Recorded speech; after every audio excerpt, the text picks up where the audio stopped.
Ustadz, kalau ada pengemis dan kita berpikir-pikir dulu apa benar dia pakir atau pura-pura, apakah itu tergolong akhlak Pak Ustadz? Zaman semanan. Al-jud was-sakha. Besok insyaallah. Baik, kita jawab sebagaimana biasa.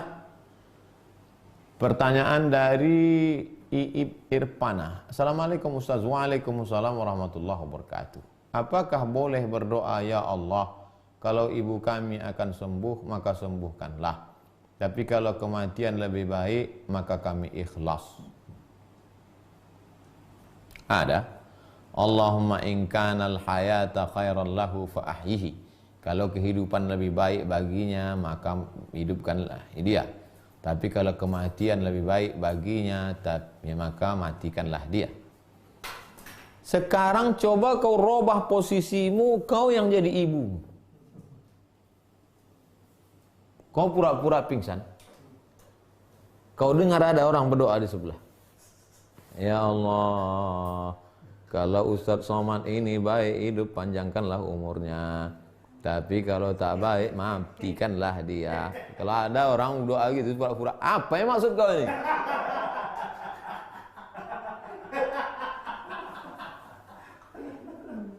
Doakan dia sehat, doakan dia panjang umur, doakan dia. Allahumma ja'alil hayata ziyadatan lahu fi kulli khair. Kalau kau berikan dia panjang umur, jadikan tambahan umur itu jadi amal soleh. Wa ja'alil mauta rahatan lahu min kulli syarr. Kalau kau takdirkan untuk mati, jadikan kematian itu membuat dia berhenti dari perbuatan dosa. Kalaupun ada dalam hati, tetap diinginkan supaya sehat, panjang umur. Andai pun kematian, janganlah sampai keluar di mulut, sampai apalagi sampai dengarnya dalam hati. Itu juga bagian dari akhlak. Karena kadang kita memposisikan kita sebagai, coba posisikan kita sebagai, rasakan perasaan orang lain. Coba. Kalau kita mendoakan orang sakit, jangan kita jadi orang sehat, coba kita jadi orang sakit. Apa yang kita inginkan? Kalau kita bersedekah sama orang, jangan kita posisikan kita memberi, coba kita posisikan kita sebagai penerima tuh. Apa agaknya yang kita rasakan? Coba rasakan, itulah puncak iman. La yu'minu ahadukum, kamu belum beriman hatta yuhibba li akhihi, sampai kau sayang kepada saudaramu ma yuhibbu li nafsihi, sama seperti sayang pada diri sendiri. Itu disebut dengan empati, merasakan perasaan orang lain. 2. Ustaz, saya pecinta burung dan ada beberapa burung yang saya pelihara. Bagaimana agar hobi memelihara burung ini tetap tidak berdosa? Pertama, buat sangkarnya agak besar sedikit. Karena yang sangkar kecil itu tak bisa dia mengepakkan sayapnya, tak bisa dia terbang. Saya sudah melihat dengan mata kepala sendiri, begitu dilepaskan tak terbang dia. Tak bisa dia terbang. Memang dia makan bisa berkicau, tapi tak bisa. Buat sangkar agak besar sedikit. Yang kedua, buat dia berpasang-pasangan. Kalau perlu 1 jantan, 4 betina. Biar ganti-ganti dia. Masa dari dulu makan lontong sayur terus gitu dia. Kemudian setelah itu, makanannya jangan sampai. Ingat hadis tentang seorang yang ahli ibadah memelihara kucing, tak dikasihnya makan, masuk neraka. Lihat hadis tentang seorang wanita tunasusila memberi makan seekor anjing, mendapatkan syafaat. Oleh sebab itu, maka jangan sampai dia tak makan, minumnya perhatikan. Nah, kalau cukup syarat itu baik. Boleh miara burung nih, boleh. Ada sahabat Nabi miara burung, apa kata Nabi? Ya Umair, ya Aba Umair, ma fa'alan Nughair. Hai Abu Umair, apa yang dilakukan Nughair? Nughair burung pipit. Itu dalil boleh memelihara burung. Boleh, hukumnya mubah, tapi jangan kau siksa. Kalau burung itu makanannya daging, kau kasihlah daging. Ada burung elang, burung Raja Wali, kepaknya besar, buat sangkarnya besar. Dia makannya daging, kau kasih daging. Udah jelas burung itu burung makan daging, dikasih roti. Bayangkanlah biasa makan nasi uduk, dikasih. Itu kan makanan dia, tersiksa dia. Jadi jangan kau ikut selera kau, selera burung itu kau ikut. Pak Hakim, Ustadz, ada tak hadis sanadnya menyebut sholat tarawih? Karena yang selama ini saya dapati hanya qiyamul lail. Buka Sahih Muslim, Pak.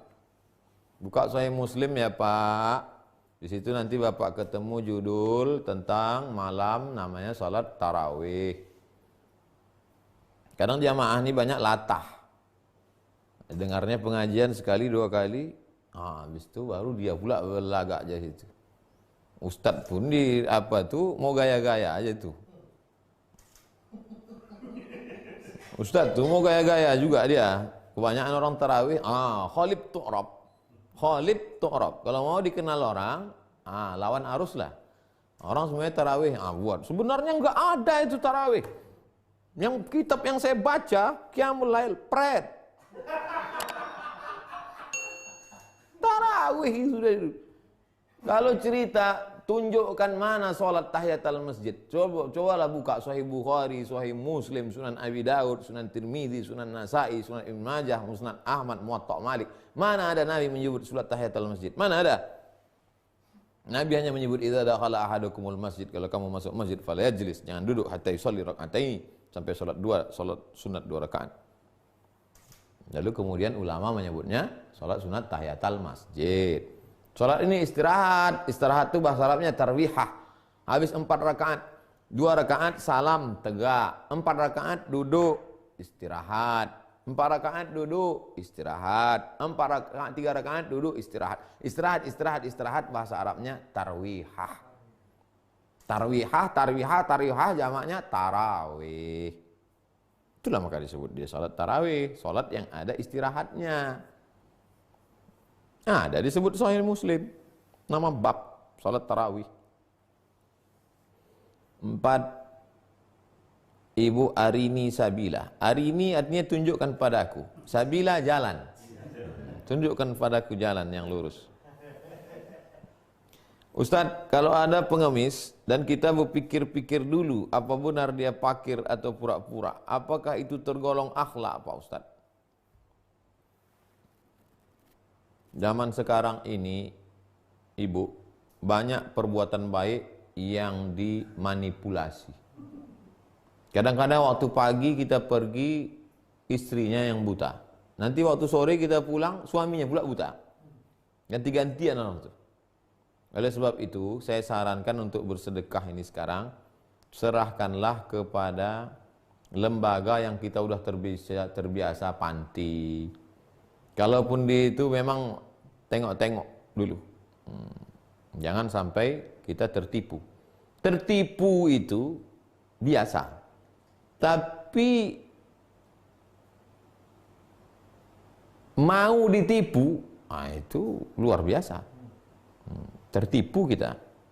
Insya Allah orang yang terbiasa bersedekah, itu ada feeling dia orang ini memang betul-betul atau pemain tahu dia insya Allah.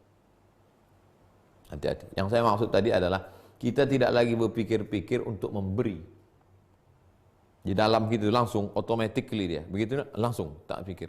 Tak lagi berpikir ini kira-kira bulan ini nanti berkurang tak jatahnya, tak itu maksudnya. Adapun ini enggak, ini termasuk kecerdasan, ketajaman analisa.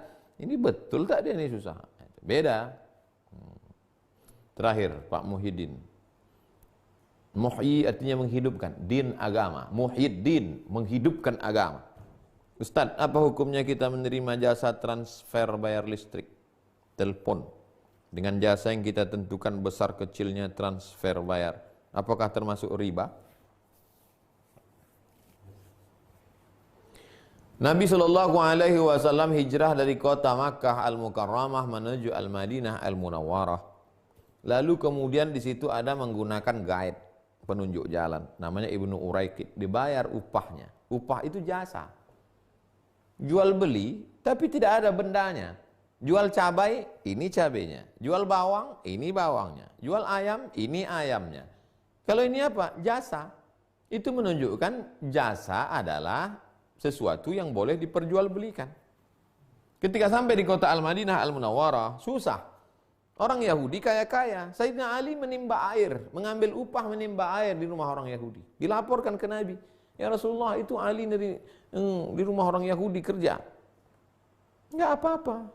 Dia bukan jual air, dia sedang menjual jasa penimbaan air. Ada tenaga di situ. Begitu juga dengan Bapak.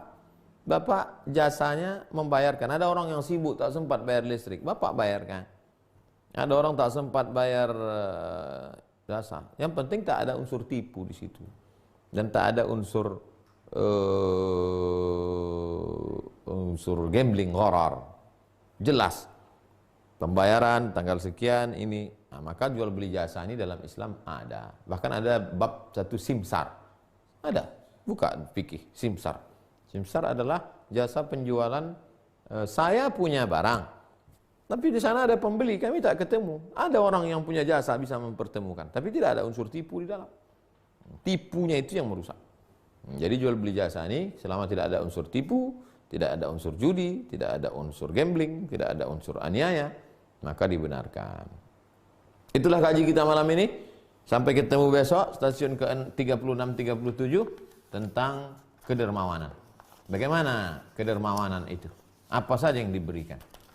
Kita tutup dengan baca doa kafaratul majlis. Subhanakallahumma wa bihamdika asyhadu an la ilaha illa anta astaghfiruka wa atubu ilaik. Wa sallallahu ala sayyidina wa syafi'ina wa dzukhrina wa maulana Muhammad wa ala alihi wa sahbihi wasallam walhamdulillahi rabbil alamin. Wassalamualaikum warahmatullahi wabarakatuh.